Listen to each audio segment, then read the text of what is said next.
राधे राधे भक्तों, भगवान शिव के इस पवित्र सावन माह में हम सुन रहे हैं देवों के देव महादेव के 12 ज्योतिर्लिंगों की कथा श्रृंखला। आइए आज हम बैजनाथ ज्योतिर्लिंग की कथा का वर्णन करते हैं, उसकी उत्पत्ति कैसे हुई थी और भी कई ऐसे रोचक जानकारी। चलिए आरंभ करते हैं। झारखंड राज्य के देवघर जिले में स्थित बैद्यनाथ महादेव का मंदिर, जिसकी स्थापना त्रेता युग में हुई थी। भगवान श्री रामचंद्र के समय में भी ये शिवलिंग उपस्थित था और कई देवतागण इसकी पूजा आराधना करने आया करते थे। अत्यंत प्राचीन इस शिवलिंग की उत्पत्ति आखिर कैसे हुई, इस विषय में हमारे पुराणों में एक सुंदर कथा आती है, जिसका संबंध लंकापति रावण के साथ है। तो चलिए सबसे पहले इस ज्योतिर्लिंग के उत्पत्ति की कथा सुनते हैं। अपनी शक्तियों के मद में चूर लंका नरेश रावण अत्यंत अभिमानी और दुष्ट बुद्धि का था। उसके पास सौंदर्य और शक्ति तो थे, लेकिन विनम्रता और सद्गुण नहीं थे। उसे अपने कुल का इतना गर्व था कि उसे लगता था कि वह किसी भी देवी देवता को सरलता से प्रसन्न करके उनसे मनचाहा वरदान ले सकता है। उसकी माता भगवान शिव की अनन्य भक्त थी और प्रतिदिन उनकी सेवा पूजा किया करती थी। अपने ऐश्वर्य के गर्व में चूर रावण ने एक दिन ये सोचा कि क्यों न मैं अपनी माता को भगवान शिव का आत्मलिंग ही उपहार में दे दूं, और फिर मेरे पास तो इतनी शक्ति है कि भगवान शिव को मैं बड़ी ही सरलता से प्रसन्न कर लूंगा। तो बस यही सोचकर वह पहुंच गया कैलाश की तलहटी में। वहीं पास में कमल पुष्पों से सजे हुए एक सुंदर सरोवर में उसने स्नान किया और एक नवीन ऊर्जा से युक्त होकर वो भगवान शिव की तपस्या करने लगा। अनेक महीनों तक उसने कठिन तपस्या की और भगवान शिव को पुकारता रहा। सर्दी में बर्फ के पानी में और गर्मी में आग के आसपास बैठकर वह दिन रात शिव जी की आराधना करता रहा, लेकिन इस बार महादेव उससे प्रसन्न नहीं हो रहे थे और यह बात रावण से सहन नहीं हुई। अपनी बात मनवाने के लिए उस जिद्दी ने एक दुष्ट योजना बनाई। उसने अपने सामने एक अग्नि प्रज्वलित किया और उस अग्नि में वह अपने एक के बाद एक सभी सिरों को काटकर भगवान शिव को अर्पित करने लगा। तो वो अच्छे से जानता था कि इस तामसिक तपस्या से शिव जी को अवश्य दुख पहुंचेगा और वे शीघ्र ही उनके समक्ष प्रकट हो जाएंगे। और हुआ भी ऐसा ही। आखिर कब तक भोलेनाथ अपने भक्तों को इस प्रकार कष्ट में देख सकते थे। धीरे धीरे करके रावण ने अपने 9 सिरों को काटकर अग्नि में जला दिए थे। उसकी इस क्रूर तपस्या के कारण हिमालय के चारों ओर अग्नि प्रज्वलित हो गई थी। हिमस्खलन होने लगा था। स्वर्ग के देवता त्राही त्राही पुकारने लगे थे और अब जैसे ही उसने अपना 10वां सिर काटने के लिए खड्ग उठाई, उसी क्षण धरती कांपने लगी, डमरू की आवाज बजने लगी, चारों ओर जलती हुई अग्नि शांत हो गई और अचानक मंद सुमन वायु बहने लगी। हिमस्खलन रुक गया और प्रकृति अत्यंत मनोहर रूप में आ गई।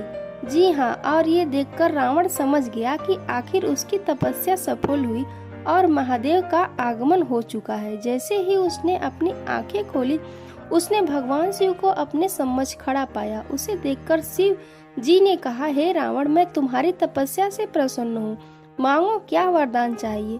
तो इसके उत्तर में रावण ने कहा, हे प्रभु, मुझे अपनी माता के लिए आपका आत्मलिंग चाहिए। मैंने इसी वरदान को प्राप्त करने के लिए इतनी कठिन तपस्या की थी। कृपया मुझे अपना आत्मलिंग प्रदान करें। रावण की बात शिव जी को अच्छी नहीं लगी, लेकिन क्या करे, उन्होंने उसे वचन दिया था कि वे उसे वरदान देंगे, इसीलिए अनिच्छा से ही सही, लेकिन शिव जी ने रावण को अपना आत्मलिंग प्रदान किया। लेकिन उसके साथ उन्होंने रावण को चेतावनी देते हुए कहा कि हे रावण, ये मेरा आत्मलिंग है, साधारण वस्तु नहीं है, इसीलिए याद रखना, जब तक तुम लंका ना पहुंच जाओ इसे अपने हाथ में ही उठा कर रखना। अगर बीच मार्ग में तुमने इसे कहीं रख दिया तो वह आत्मलिंग उसी स्थान पर स्थापित हो जाएगा। शिव जी की बात को रावण ने ध्यान पूर्वक सुना और अपने मन में यह निश्चय किया कि वो इसे किसी भी स्थिति में नीचे नहीं रखेगा। लेकिन शायद वो नहीं जानता था कि देव की इच्छा कुछ और थी।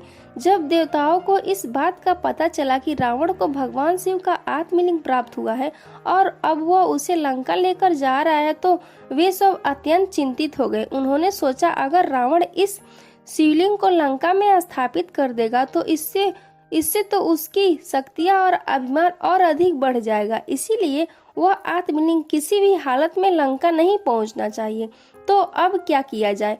कुछ समय सोच विचार करके सभी देवतागण पहुंच गए गणेश जी के पास, क्योंकि वे जानते थे कि बुद्धि का प्रयोग करके समस्याओं का समाधान निकालना गणेश जी को अच्छे से आता था।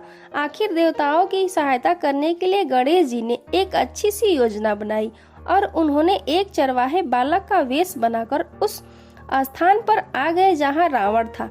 अब देखिए, प्रतिदिन रावण संध्या बंदन प्रार्थनाएं करता था। आज तक ऐसा एक भी दिन नहीं था जब उसने संध्या पूजन ना किया हो। आज भी जब वो शिव जी के आत्मलिंग को लेकर लंका जा रहा था तो उस समय संध्या होने लगी थी और उसने सोचा कि आखिर आज उसके हाथ में शिवलिंग है तो वह कैसे संध्या बंदन कर पाएगा।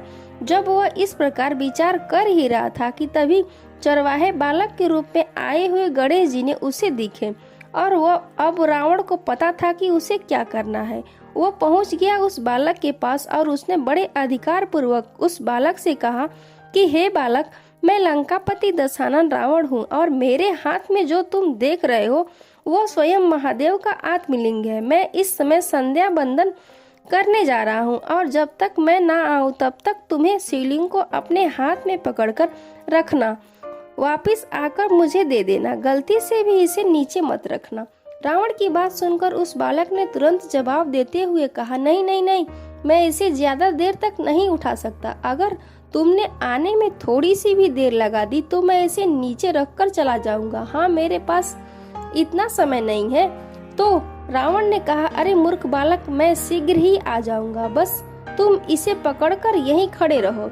इतना कहकर रावण जल्दी जल्दी अपना संध्या बंदन करने चला गया और गणेश जी को तो यही अवसर चाहिए था। आखिर उनकी योजना में मूर्ख रावण फंस जो गया था। तो बस गणेश जी ने थोड़ी देर उस शिवलिंग को उठाया और फिर तुरंत उसे नीचे रख दिया और भगवान शिव का वो आत्मलिंग वहीं पर स्थापित हो गया। जब रावण ने अपने सभी 9 सिरों को काट दिया था तब भगवान शिव ने आकर एक वैद्य की भांति उसके वो सिर वापिस लौटाकर जोड़ दिए थे। अब और इसीलिए इस शिवलिंग का नाम बैजनाथ ज्योतिर्लिंग के नाम से पड़ा, जिसे आज हम बाबा बैजनाथ के नाम से जानते हैं। अब देखिए, ये वर्तमान समय में हमारे शास्त्रों को कई तरह से तोड़ा और मरोड़ा गया है। इस बैजनाथ ज्योतिर्लिंग की कथा के विषय में शायद आपने एक ऐसी भी कथा सुनी होगी कि जब रावण शिवलिंग लेकर जा रहा था तो उसे मूत्र विसर्जन करने के लिए जाना पड़ा और इसीलिए उसने वो शिवलिंग एक बालक के हाथ में पकड़ाया था। लेकिन ये कथा सत्य नहीं है। जो रावण इतनी कठिन तपस्या करके अपनी इंद्रियों को नियंत्रण में रख सकता है, क्या वह सिर्फ एक मूत्र विसर्जन के आवेश को नहीं रोक पाएगा? तो इसमें ना तो कोई तथ्य है और ना ही कोई पौराणिक प्रमाण। इसीलिए यह कथा का सही हिस्सा नहीं है और इसीलिए हम प्रयास करते हैं कि हमारे शास्त्रों और पुराणों में जो कथा दी गई है उसे यथारूप में उसके वास्तविक अर्थ के साथ ही हम आपके समक्ष प्रस्तुत करें। देवघर मंदिर सफेद कमल के पंखुड़ियों जैसा बना हुआ है।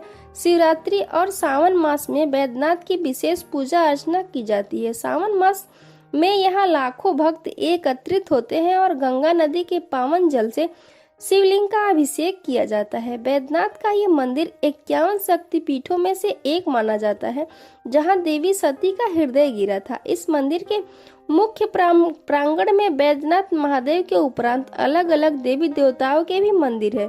इस मंदिर को कामना लिंग के भी नाम से जाना जाता है, क्योंकि वे अपने दर्शन करने वाले भक्तों की सभी मनोकामनाओं को पूर्ण करते हैं। तो ये थी बैद्यनाथ ज्योतिर्लिंग की पौराणिक कथा। क्या आप कभी बैद्यनाथ महादेव के दर्शन करने गए हैं? यह हमें नीचे कमेंट बॉक्स में जरूर बताइएगा। इस श्रावण मास में अगर आप भगवान शिव की ऐसे ही सभी कथाएं सुनना चाहते हैं तो आपके अपने इस चैनल को सब्सक्राइब कर लीजिएगा। मिलते हैं फिर से एक अगले ज्योतिर्लिंग की कथा लेकर नेक्स्ट वीडियो में। जय सीताराम।